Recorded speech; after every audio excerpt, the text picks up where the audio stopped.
Welcome back. Today's deep dive into medieval tailoring topics is linings. Some friends reminded me that lining gives a lot of people a lot of trouble, so I decided to make a video about this stage of the process.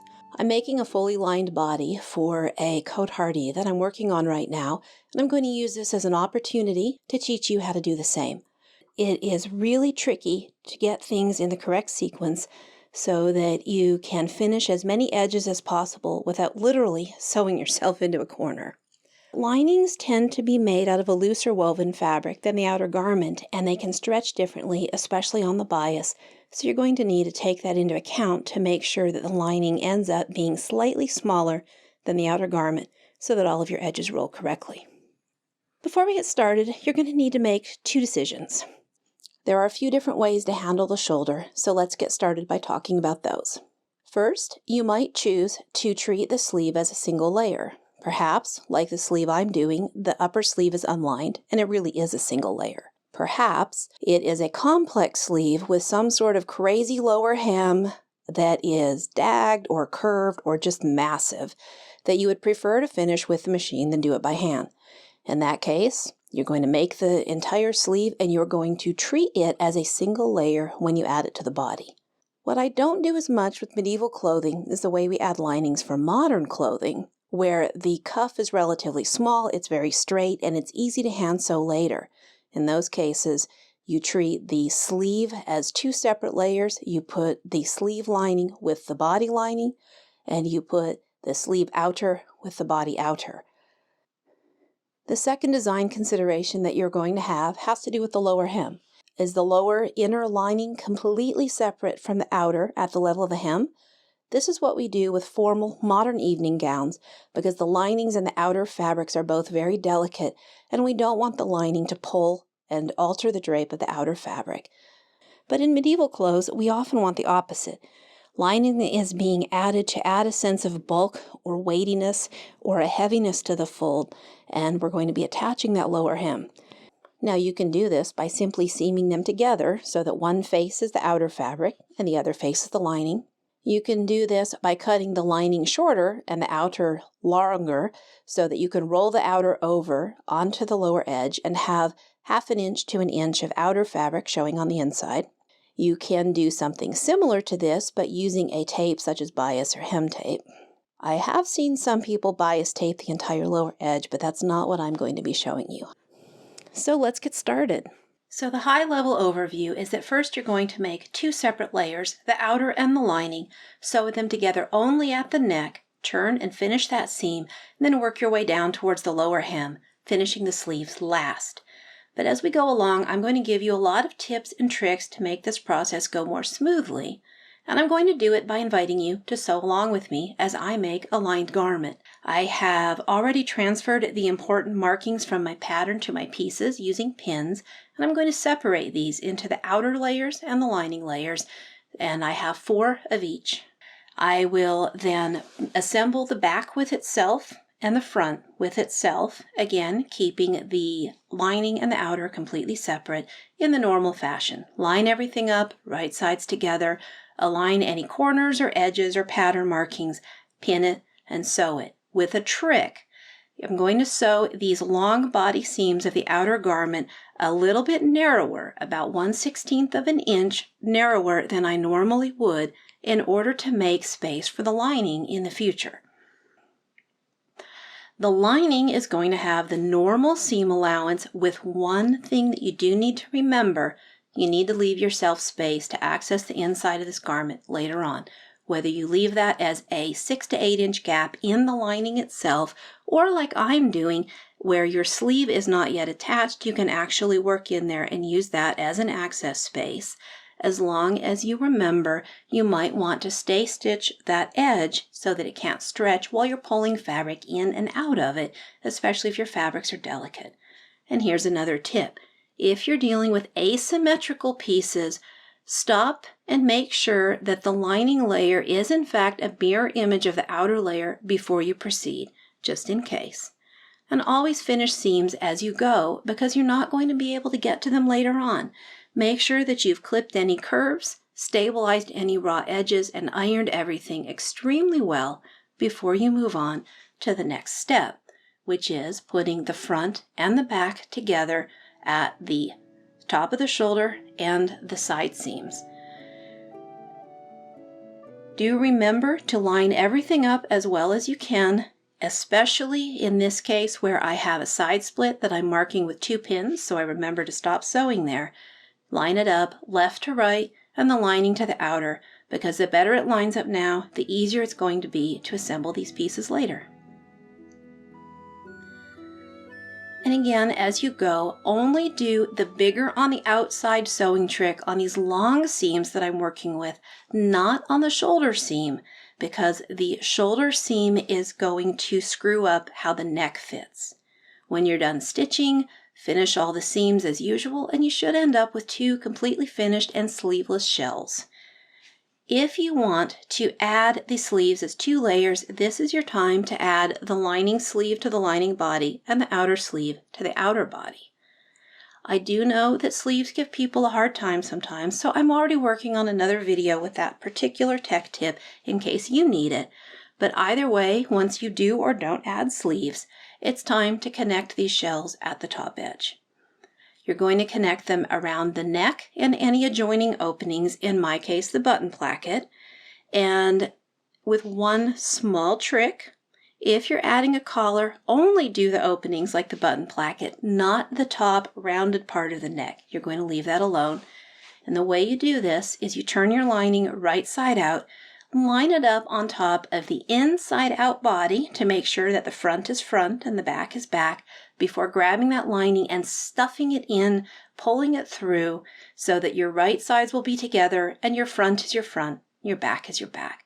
I'm going to start by pinning the shoulder seams, even though I'm not sewing them yet, because it helps line up the neck before I start pinning the neck. Again, starting with any seams, pattern points, corners, and edges before I fill in with other pins as needed so that I can sew it.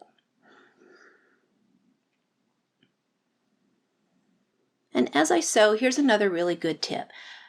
These layers can stretch separately, independently of each other as I sew them, especially with any sort of a bias curve. And so by starting my sewing at the center back and coming around to one side all the way to the end of the button placket, and then doing the same thing from the center back down the other side, I can ensure that any small irregularities caused by that differential stretch end up in a hidden location. Either way, once you have it sewn, you do need to clip the curves, as always, making sure to leave some threads behind and then stabilize the raw edge with some kind of a zigzag or a serge before turning it right side out. This always gives people a hard time, but pull the layers apart so it's one big long tube connected at the neck, and then stuff the lining back in. It will always turn correctly if you do that, and you won't get lost before ironing. I have some sharp points that I need to work out. In this case, I'm using my scissors to just very gently probe and poke the end out. And here's another tip. Always iron your seams flat before ironing them over, because it helps the edge roll more smoothly. And again, always tuck in to make sure that the lining is very slightly concealed behind the outer layer, and take your time. Remember to use a pressing cloth if pressing cloth is needed.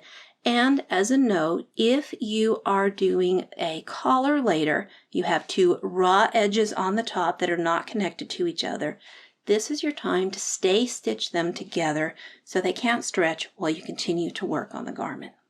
At this point, this is what my garment looks like. I have shown a light through it so that you can see how the clipped curves help the neck to roll very smoothly and evenly, and it looks great on the outside. Sharp corners, sharp edges, and the lining just tucked under. Now I'm going to work down the sides of the garment because I do have side splits that I would like to finish, and I'm going to just sneak those out from the lower edge and sew them as simple straight seams. If you do not have side splits, just skip forward to the part about the lower hem. And here's a little trick as you sew these. You need all 3 stitching lines coming down from below the shoulder seam as well as up from the end of the split in both directions to come together as much as possible to a single point, so that when you roll it all right side out and iron it, you get this really sharp, beautiful edge. And if you don't get a beautiful edge, that's what hand stitching is for. Just fix it. All right, I hope you're doing well and you're following along, and it is time now to stop and do a final fitting. This is your last chance to get to the seams inside this body while it's still easy. So do a final fitting, check for fit and tightness, and then check the lower hem. Is it even? Is the lining drooping and sticking out further than the outer garment and need to be trimmed up? Especially with drapey fabrics, hang this for a couple of weeks before you get started. I'm going to mark it, and then I'm going to transfer those marks after checking for symmetry and straightness to the fabric before I trim it off. And do remember to backstitch the ends of any seams that you cut during this process so they can't unravel as we proceed to the lower hem. If you are doing a free-flowing lining, you will of course hem the outer and the inner layers completely separately from each other. But for me, where I'm seaming these together with a simple seam, I need to sneak that lower edge out through my access hole, my armhole, in small sections to sew the layers together. And here's a tip. If you found that your lining and your outer want to stretch differently and they don't want to line up, get a helper to tug that seam a little bit tight and stretch it to fit. As always, you have to clip your corners and stabilize your edges. Now, once you have that section done, you turn it back in, pull out another section, and repeat as many times as it takes. I'm working in sections so that I don't stress this fabric around my armhole by tugging on it too much or trying to force too much out. When it's all sewn, I turn it out for the last time and again work out any corners or curves that I might have. I've already stabilized the interior, and then iron it a lot until the lining rolls slightly up to the inside of the outer garment. And this works just as well if you're doing the trick where the outer garment rolls under a bit, with one exception, and that is that at the bottom of corners you're going to need to do a tiny bit of hand sewing where those two layers aren't machine sewn together. It just takes a few minutes to finish it up. And you're done with the lower hem. Things are starting to get crowded, but that's okay because the only thing left is the sleeve. The easiest way to handle the sleeve is to simply treat the two-layered body like one layer and assemble the sleeve the way you normally would. It's a little bit untidy, but it works. And again, there'll be a video about sleeves. But what I'm going to do is a little bit more complex. I'm going to attach the two layers of the body as two separate layers, starting by taking my right side out sleeve and stuffing it into my inside out body, making sure that the back faces back and the front faces front so that everything is going to be right side together when I sew it. And then when I sew, I'm going to very carefully make sure that I'm only catching the outer layer to the sleeve, and I'm going to sew that in my normal fashion, clip the curves as always, stabilize the raw edges as always, iron it as always, and I end up with something that's finished on the outside but a little raw on the inside. So now I need to finish the inside, as do you. Whatever your access hole was, whether it was a gap in the lining or it's a gap in the sleeve armhole, it's time to finish it by hand, either by sewing up a straight line in the lining or what I'm going to show you, which is sewing the lining to the sleeve seam allowance. I do this by taking the lining and very carefully bringing it smooth and flat to the outer garment, folding the edge under, pinning it a lot, and then taking a whip stitch that leans forward a little bit so that it takes little tiny gathers and puckers and brings in that excess fabric of the curve to fit the smooth shape of the arm. And then when you iron it, those tiny puckers all disappear. If you chose to do the sleeve as two separate layers, which you've realized by now does make your job a little bit easier, all you need to do is to finish by hand sewing the cuff at the very ends, and then we do a bit of reinforcing. Any high tension areas do need a small bar tack in order to make sure that future stress on the seam doesn't pull it apart. And you might also find there's places where the lining doesn't want to move with the outer fabric where you want it to, and you might need to quilt those together, either with a tiny invisible stitch, like this running stitch that runs right up the seam allowance and is almost invisible, or by turning it into a feature and having a running stitch that quilts through all the seam allowances and makes it look more hand-sewn and medieval-ish. In the same fashion, you can up its hand-sewing appearance by throwing a quick whip stitch over any edges. This actually does help them roll and look really sharp as the garment is washed and worn many, many times. So it's a fun option, but not one that you need to do to wear it. You can do this at any time in the future of the garment when you just got some spare time or you're watching TV. This is in no way necessary, nor is it urgent. Something that might be a bit more urgent is finishing the garment. If you're adding a collar, this is the time to add the collar. Or if, like me, you're adding buttons or lacing, this is the time to do those at the last minute to be 100% sure that you get them in the right location. And here I am with my finished product. I have a beautifully curved neck, a nice finished sleeve. All of my edges have turned sharply. You can see just a hint of color where the outer is rolling over and hiding the lining from the outside. My side splits are nice and sharp and sturdy. The lower hem looks good. My model is pleased with the fit. It looks good on the body. It wears well. And you notice that none of that lining is showing on the outside, which is how it should be. I wish you luck and happy sewing and much, much success in your costuming journey. And I would like to thank you for staying to the end of the video and ask you for your feedback. Is this too in-depth? Would you like more basic videos? Or is this perfect? What else can I do videos on that you would like to see? Let me know in the comments below, and I'll see what I can do to make my future videos better for you.